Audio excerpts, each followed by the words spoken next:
Untouchable, uncrushable. Untouchable, uncrushable. Untouchable, uncrushable. Untouchable, uncrushable. Down, face down. You know the routine.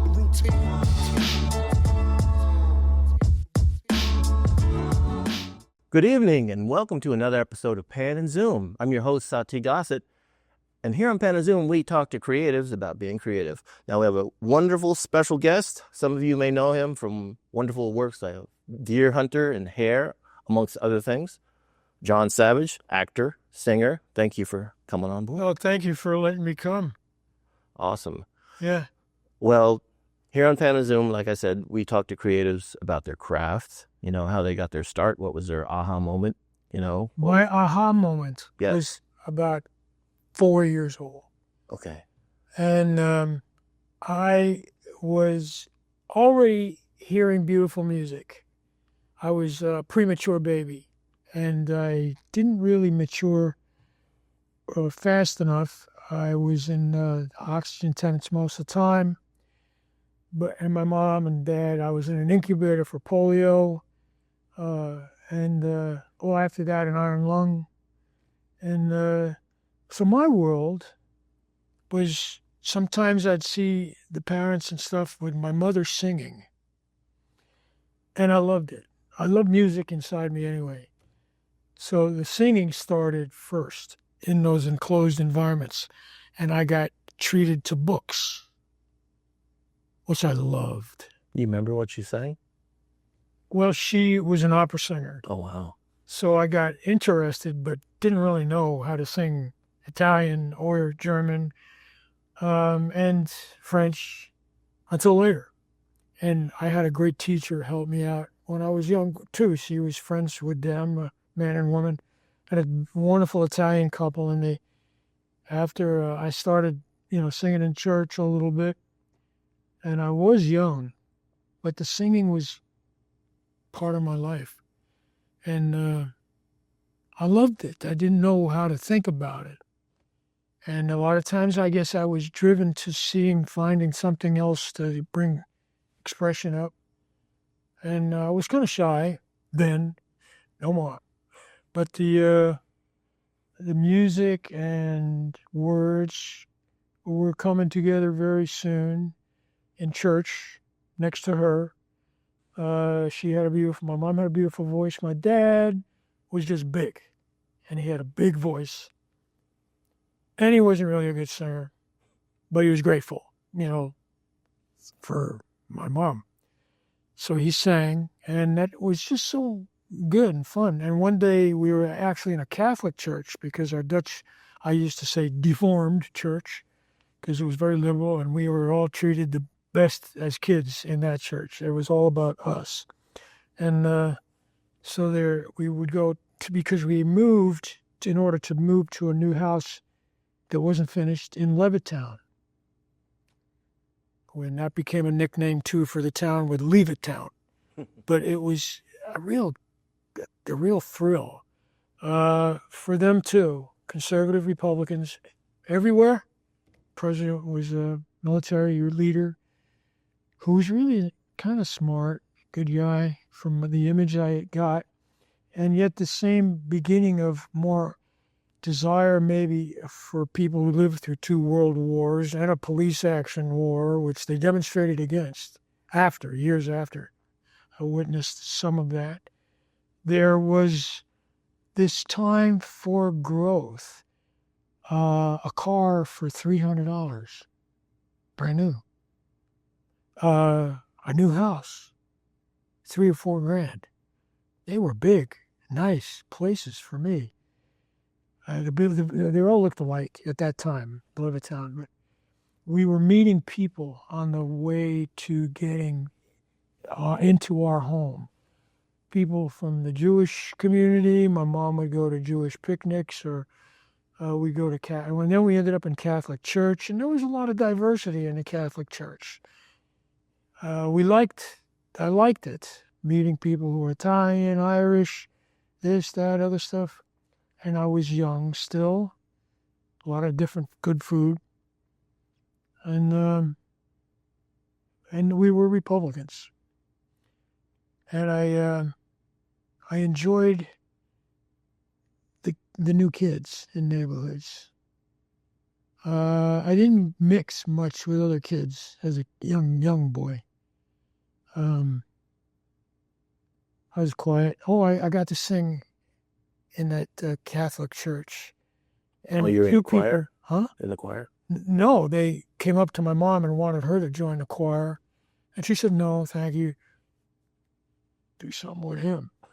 And they put me into a boys' choir. I don't know if it was the name of the choir was St. Killian's. I think that was more of a leaning towards the professional choir. I got exposed to that, but it wasn't part of my thing, I don't think.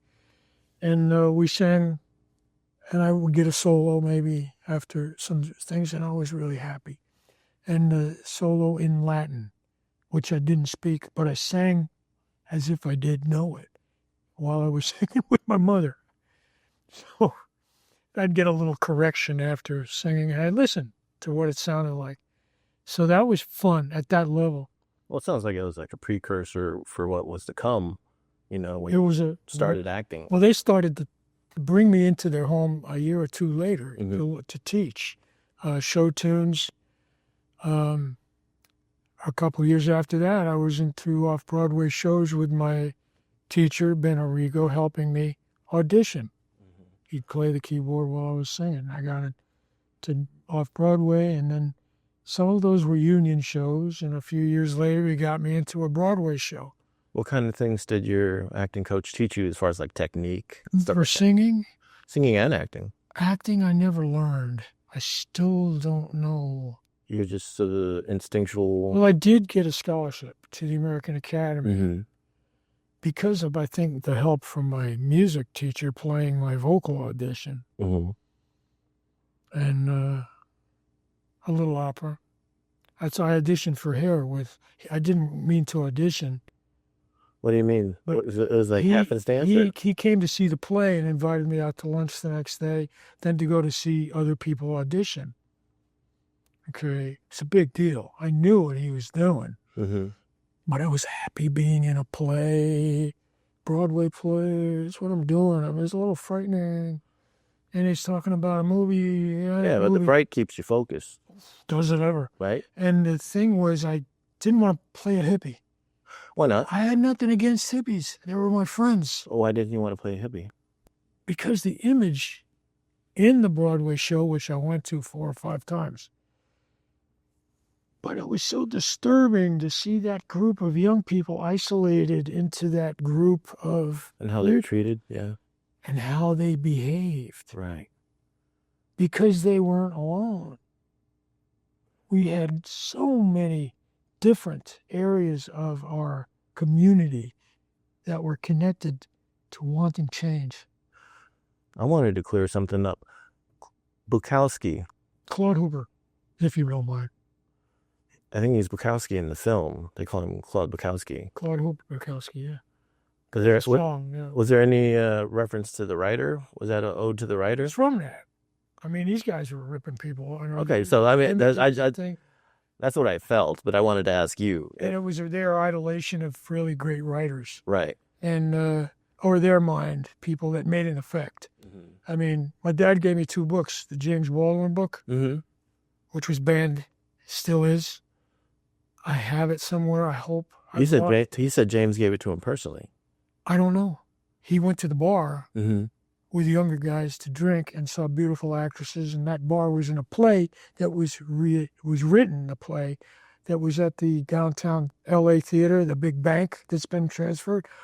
Oh, my God, and it blew me away. And the character of James Baldwin, which he may have met, was in this story of all of these artists that went to that black bar. And my father and his friends went there. I don't know before the war, but after the war, he took my mother to it, and she was thrilled. She was a singer as a young person. She studied opera and sang in opera. But the music in that bar was played live, people drinking and singing great music, beautiful black girls, women, famous people now. And my dad loved it, and he was a basketball guy. I mean, his friends were young kids when he started playing with them in Long Island and Islip. After the war, he brought me to meet one man. I don't know if he was the only survivor. They went to Europe, most of those young men. He was in the Pacific. And this young man, he finally brought me to Islip to visit his home at a point. And actually, we went to a pizza place that had one table or two tables, not even and they sat there, and I sat over there. And they were talking. You know, and my dad eventually had men come to our house in Levittown. And it was for the drinking, yes or no, and recovery. Everybody served somewhere. A lot of women served, now more than ever. And also just because of the men's recovery and they're going through 2 depressions and other stuff, we're doing okay. Till now. Yeah. I mean, that's another conversation. No, I don't want to even worry about that right now. I'm really enjoying myself right now. At my age now, I don't have to be happy all the time. I'm getting that now. But I do have joy right here. Yeah. Yeah, and we can learn from people like yourself, you know, the difference between happiness and having joy. Everyone has a choice on which coat they want to ride. I'm watching you because I'm getting something from it, but it's up to you to rest. Well, I have plenty to give, and we have it on Pan and Zoom. I just did that. But I wanted to get back to hair, and I wanted to talk to you about that experience of, you know, the shoot working with Milos Forman, Twyla Tarp, you know, Treat Williams, Beverly D'Angelo. Bless him. You know, what was it like as an ensemble? How you guys vibed off each other? Because there's some crazy. I rewatched it, and there's some crazy set pieces in there that I forgot about. Especially the ending. I totally forgot about the ending. And like, you know, what that piece said about war, you know, and, you know, you were in not one, but 2 pieces. And we'll get to the next one after I talk to you about. Sure. Yeah. But that was a real gift. Yeah. I mean, he invited me to see, after seeing American Buffalo, he came backstage. And wow, that's me. I knew him from his Czech films. Okay. I loved his Czech films regarding young people watching tanks come down the street. The issues we share a lot with other countries from our different perspectives, as there are in a lot of countries. But the emotions that were backing up this desire to see this correction were based on the discovery of so many people affected in different areas. As a young beginning alcoholic, hanging out in bars, didn't get pot, didn't understand it. But I was amazed by some of the real creative effort going on, spiritually connected. Okay. I felt that a lot in my own participation in church. I almost felt like you're a vessel in the film. I was what? A vessel in the film. A vessel. You know, like you're kind of on like a hero's journey. Yeah. Oh, good. And you're just kind of going through not only the issues. I didn't fit anywhere. Yeah, but that was kind of the point. Right. Yeah. You know, and not only the issues about the anti-war stance, but also that's helped me a lot in my work. The classist statements, you know, the bourgeoisie versus the working class, and, you know, when Beverly D'Angelo's character, Sheila, I think her name was, right? And, you know, where she came from and how she ingratiated herself. Great actress. Into what you guys were doing. You know, it spoke a lot of different volumes. And she's a very comic actress, too, very funny. No, she's very funny. Yeah. It's just, and Treat was like a real gang leader. Yeah. Well, the one word that came up with Treat was hubris. Hubris, he had hubris. Yeah, because he had a lot of different hubris with people. Because in the end, he kind of played himself into that situation. Yeah. You know, Well, he married one of our girls in the movie, and they worked together. And a beautiful family. So he contributed a lot. And this acting business can really, like the musical. I mean, I listened to musicals since day one. Carousel with John Red. Oh, Jesus. As a kid, that was so powerful, so moving. You can have fun with a son, but you gotta be a father to a girl. My little girl. Shit. I learned a lot as a boy. Yeah, you sang in Hair too. I did, which was... It was great. I was lucky. You know? I got away with it. And you did it. And how did you feel about the response from the film? What kind of energy did you get back? Because that almost set you up for your next kind of big... It came right away. Yeah. I was working on both of them at the same time. Were you? You working on them concurrently? Very confusing to the directors. Interesting. But they hired me, and I didn't care. It's not my problem. I'm having a ball. Yeah. I'm serving in the military, and I'm against it. But I'm actually Indian. But I'm not. So you jump from Claude to Stevie.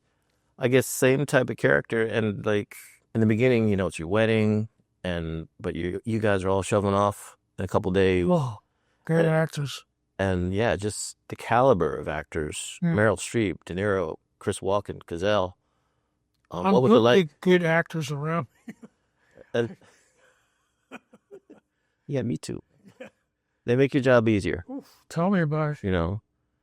What was that like working with all those guys and Michael Cimino?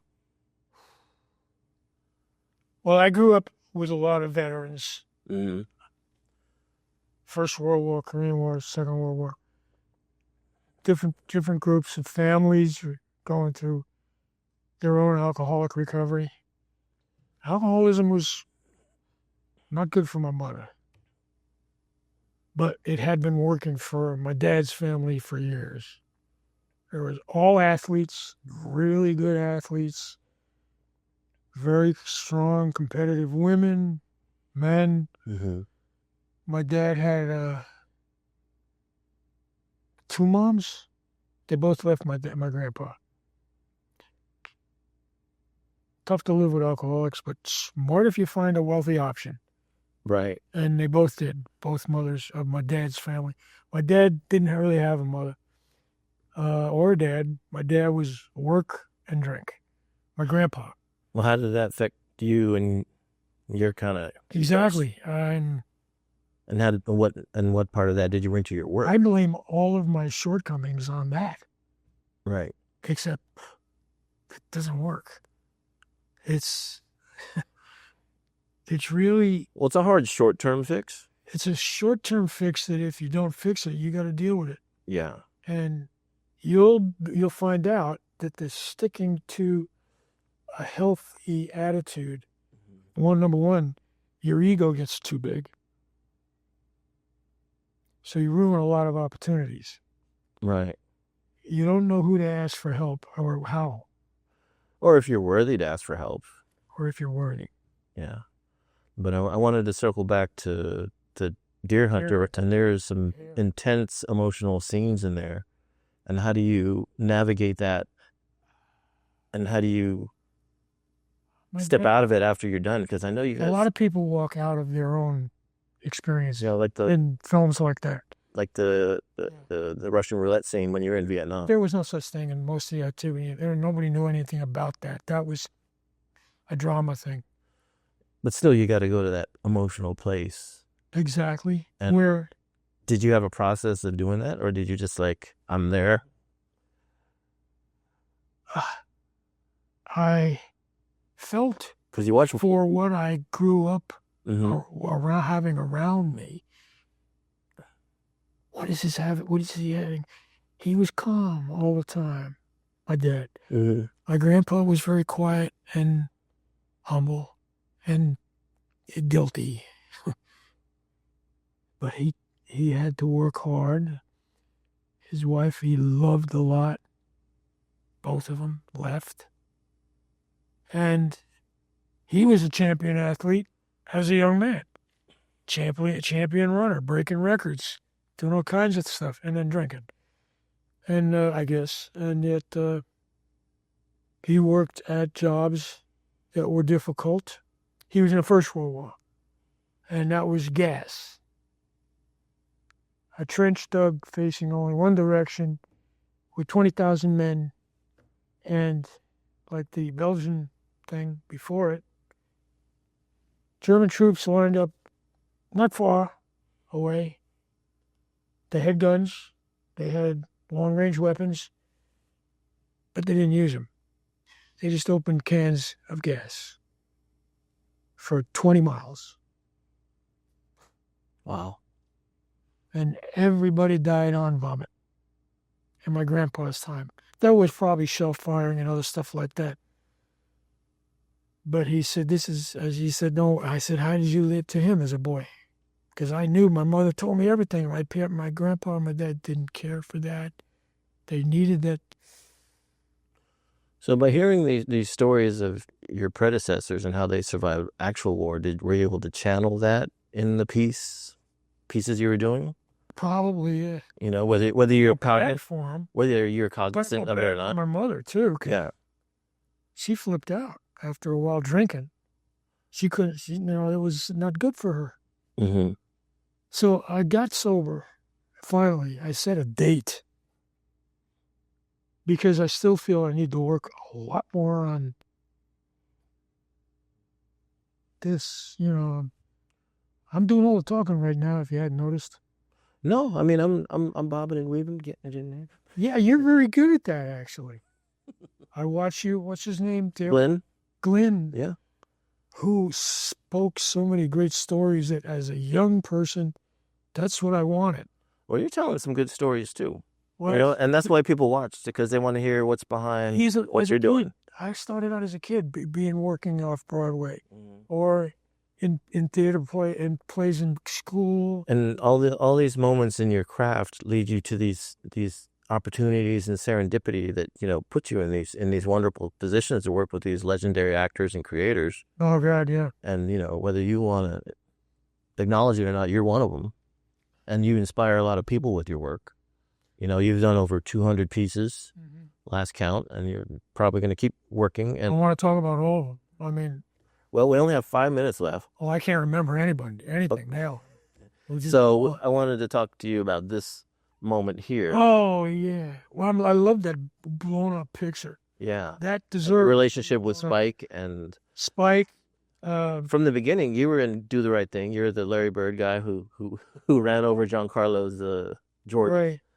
Rapizi Munso and I started working with Spike's people to help them do their job when they got there, to people they could see and places they could go safely, and children we set up to be, work safely.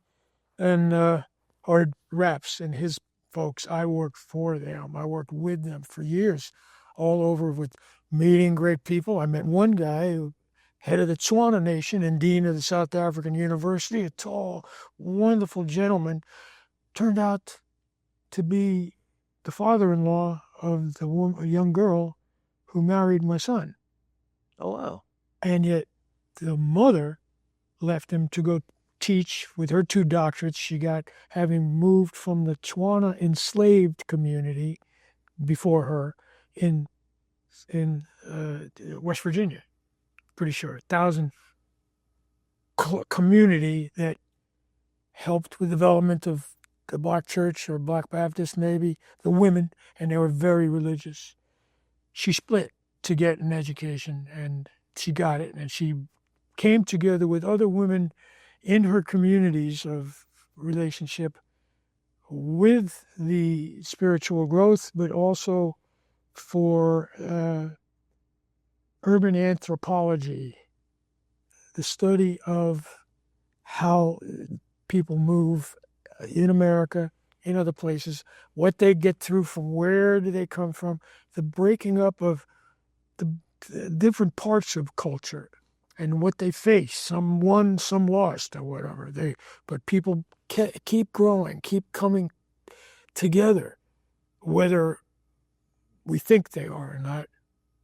They are, and there's development that's not talked about as much now. Yeah, and growth. Can you talk about how you facilitated Mr. Mandela and Now keep forgetting what I'm doing. Actually, I met Mr. Mandela through Rapizzi. Mm-hmm. And I was real conservative with my wife. I met his wife first. The house I was introduced to, I did activities with other people connected to functions that she was involved with at her house. And I got jumped. There's a lot of kids that grew up on actually white plantations who are probably outnumber the family of whites by thousands. Mm-hmm. The whole community of this tribe, that's their land. Right. But they live it and work it and live on it. But they are trained that those, they were called liberals, and those people looking for advance, we're going to lose this farm. So they had organized into gangs to attack people doing demonstrations involved with it. And one was a car stop of all the highway cars, all the cars on roads on one day. And I'd been down in an area of Soweto, and whoop, I got stuck, and the car stopped. And I saw the boys running through traffic, challenging people or banging on windows or running around ready to attack. There were boys from those farms. Wow. And I was warned about that, stay away from it. But the ANC, PAC, and Zapo and other folks had trained their teenagers for years, too, how to protect those of us who are stupid but get caught. And they were running around helping cars or chasing boys away. I got out of my car and stopped to get a school bus, a van with little kids in it, to realize they could get into the hospital parking at Baragwanath. And as I'm outside that, a kid comes running up behind me and stands straight and is starting to say something in his language, and he's got a rock in his hand. I just turned around, and I took a clock in the back of the head. My head's fine. Oh, wow. But I fell and knocked all my teeth out. We are running short. And those boys helped me. Yeah. Took care of everything. And that was the beginning of what I began to see so much of in South Africa, and it's still going on. Yeah. We are running short of time, so we got to wrap this up. But it's it's been a pleasure to have you on this show. Wow, God. And this has been pretty historic. The last full measure of devotion, the last full measure. I'm going to check it out. Please. And thank you for coming and watching this episode of Pan and Zoom. And until then, keep on filming. Untouchable, uncrushable. Untouchable, uncrushable. Untouchable, uncrushable. Untouchable, uncrushable. Down, face down. You know the routine.